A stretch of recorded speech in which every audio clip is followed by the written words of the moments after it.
राधे राधे, जय श्री कृष्णा। आज का अपना जो टॉपिक है बिल्कुल न्यू है।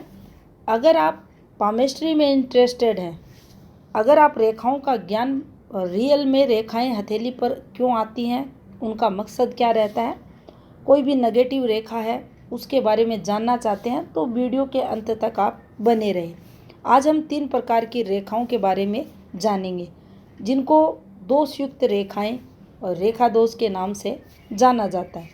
जिसके अगर हम रेखाओं के नामों की चर्चा करें तो दोषयुक्त रेखाओं के अंतर्गत पहले नंबर की रेखा द्विभागी रेखा, दूसरी ऊर्ध्व प्रशाखाएं, तीसरी निम्न प्रशाखाएं। एक एक कर समझेंगे। अब यहाँ बात कर लेते हैं पहले रेखा की। कोई भी रेखा अगर हमारी हथेली पर जो उसकी जिस क्षेत्र पर वह आई है, अगर वह अपनी डायरेक्शन में सही चल रही है तो वह अच्छी रेखा है। मान लीजिए शुक्र की आड़ी रेखा, जिसे शुक्र रेखा कहते हैं, ये रेखा आपको सक्सेस दिलाती है, भौतिक सुख सुविधाएं आपको देती है, मिडिल एज आपकी सफल बनाती है अगर ये अच्छी स्ट्रॉन्ग रेखा है। अब मान लीजिए इस रेखा को हमें दोषयुक्त रेखा बनाना है, जो आमतौर पर आप एनालिसिस में देखते हैं अक्सर हाथों में आपको मिलेगी। इन तीनों रेखाओं का सबसे बड़ा आप बेनिफिट ये उठा सकते हैं कि ये आपको अधिकतम हाथों में मिलेंगी, देखने को मिलेंगी, और आप देखकर ये जान जाएंगे कि व्यक्ति को प्रॉब्लम क्यों हो रही है।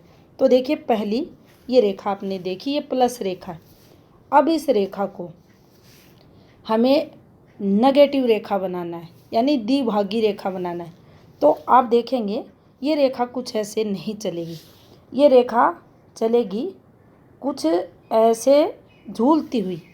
इसके पास एक और रेखा भी ऐसे चल सकती है, और आप देखेंगे यहाँ कुछ ऐसी फॉर्मेशन बन जाएगी, यानी दो मुखी रेखा ये आपको दिखाई देगी। इसमें 2 शाखाएं आ जाएंगी, और जो इसकी पीछे की रेखा रहेगी वो कुछ सर्पाकार की रहेगी। इन रेखाओं को राहु प्रभाव की रेखाओं के नाम से भी अक्सर पावर रीडर बोलते हैं। अब देखिए, ये वाली रेखा ने इस रेखा के गुणों में कमी कर दी। अब इस रेखा को आप बोलोगे दोष युक्त रेखा, इसमें दोष आ गया। अब दोष आ गया तो यहाँ ये रेखा जो लाभ करवाने वाली थी उसमें ये रेखा सीधा कमी कर दी। सेकंड, यहाँ पर आपको कॉम्प्रोमाइज़ करना पड़ेगा। इसके जितने भी बेनिफिट हैं उनमें कोई भी 1 या 2 या 3 हो सकते हैं, ये नेगेटिव इम्पैक्ट उनमें कमी कर देगी, तो ये रेखा अच्छी नहीं होती। अब मान लीजिए इसी रेखा पर ऐसे रेखाएं निकलती हैं, इनको शाखानुमा शुक्र रेखा कहा जाता है। लेकिन आप देखेंगे इनकी जो डायरेक्शन है वो ऊपर की तरफ है, बिल्कुल सीधी है, अच्छी रेखा है, शुभ फल देगी, शुक्र रेखा के गुणों में वृद्धि कर देगी, इनकम ऑफ फ्लो को बढ़ा देगी। लेकिन अगर इसी रेखा पर मान लीजिए ये रेखा, हमने इस फॉर्मेशन को समझेंगे अब, ये कैसे बनती है हाथ में, ऐसे झूलती हुई रेखा चली गई। अब इस रेखा पर ये 2 मुहाकार बन गई और कुछ शाखाएं झूलती हुई हमने ऐसे निकाल दी। अब इस वाली रेखा का फल यहाँ आप देखेंगे, ये जो पॉजिटिव देगी, यहाँ इस जगह पर ये अगर आती है तो नेगेटिव देगी। अब प्लस में थी ये रेखा, यानी ऊपर की तरफ इसकी शाखाएं निकली हैं, लेकिन मूल को समझे तो मूल रेखा डिस्टर्ब है, और उस पर निकलने वाली जो ऊर्ध्व शाखाएं हैं, जिन्हें प्रशाखाएं के नाम से जानते हैं, वो भी डिस्टर्ब है, तो ये भी संघर्ष करें। यानी इस रेखा में ये वाली जो रेखा थी, ये वाली, इसमें ये दोष आ गया, तो यहाँ भी शुभता में कमी देखी जाएगी। थोड़ा सा और दोष बढ़ा देते हैं, तो यही रेखा अगर कुछ ऐसे चले और इसमें नीचे अब शाखाएं आ जाएं, अब ये शाखाएं सीधी नहीं रहेंगी, ये ध्यान रखने वाली बात है, इसमें लहराती हुई शाखाएं रहेंगी। अब इनको बोलेंगे निम्न प्रशाखाएं, यानी इस रेखा से ये वाली रेखा नेगेटिव फल देगी। यहाँ ये अच्छा था, अब ये नेगेटिव देगी। अब इससे नेगेटिव ये वाली देगी और इससे थोड़ा कम नेगेटिव ये देगी और ये अच्छी है। अब इनको अगर करें तो इस वाली रेखा को प्रथम रेखा, अच्छी रेखा बोलेंगे। इस वाली रेखा को सेकंड नंबर पे रखेंगे, इस वाली रेखा को थर्ड नंबर पे रखेंगे और इस वाली रेखा को फोर्थ नंबर पे। अब आप चेक करें, अक्सर यहाँ ये फॉर्मेशन बन जाती है, कौन सी रेखा बनी है। फिर उसके अकॉर्डिंग आप उस जातक की हथेली पर उसके प्रभाव को देखें, संघर्ष को देखें। अगर पीछे से भी लिंक इन रेखाओं से है तो फिर फैमिली प्रॉब्लम्स भी आपको दिखेगी। अन्यथा ये जो बनती हैं ये खर्चे वगैरह तो देखिए करवाएंगी, इसको छोड़ दें, बाकी तीनों पर धीरे धीरे प्रॉब्लम्स बढ़ने लगेगी। तो ऐसे हम इन तीनों रेखाओं को हथेली पर देख सकते हैं। अब मान लीजिए इसको एक और प्रकार से आपको समझा देते हैं। यह हमारी भाग्य रेखा है, भाग्य रेखा है जिसे धन रेखा बोलते हैं।